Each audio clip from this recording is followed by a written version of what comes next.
سوال یہ تھا بھائی کا کہ میری والدہ صاحب فوت ہو گئی ہے، کیا اس کے لیے میں قربانی کر سکتا ہوں یا نہیں کر سکتا؟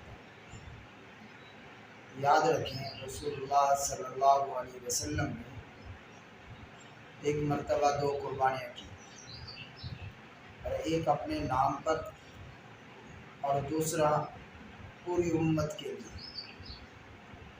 اور ایک مرتبہ آپ نے 2 قربانیاں کی تو اس میں ایک مرتبہ اپنے نام پر اور دوسری قربانی ان غریبوں کے لیے جو قربانی نہیں کر سکتے۔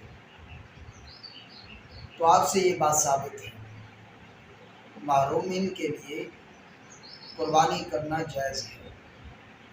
ہاں، اگر آپ نے ایک حصہ لیا یا ایک بکری لی، والد فوت ہو گیا یا والدہ فوت ہو گئی، تو دونوں کے نام پر ایک ہی بکری کر سکتے ہیں، یا کئی افراد محرومین ہیں جو دنیا سے چلے گئے، آپ کے عزیز و اقارب ہیں، ان کے نام پر ایک ہی حصہ ہے یا ایک بکری ہے، تو آپ کر سکتے ہیں۔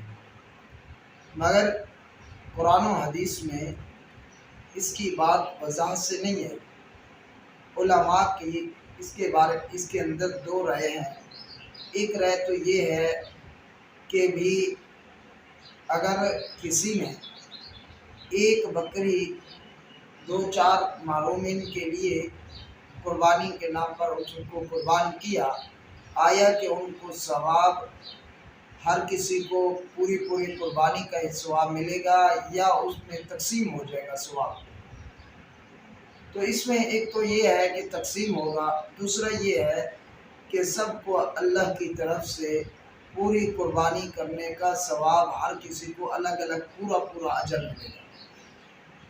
مگر یہ تو اللہ کے ہاں ہے، لیکن بہتر یہی ہے کہ آدمی اگر 2 ہیں 4 ہیں، اگر اتنی فرصت ہو تو پھر آدمی جو ہے نا ہر کسی کے الگ الگ نام پر قربانی کا حصہ رکھے، یا دمبا وغیرہ یا بکری لے کر الگ الگ ان کے نام پر قربانی کرے۔ اگر ایسا نہیں ہے، سب کے لیے مقصود تو ہے ثواب کا پہنچانا۔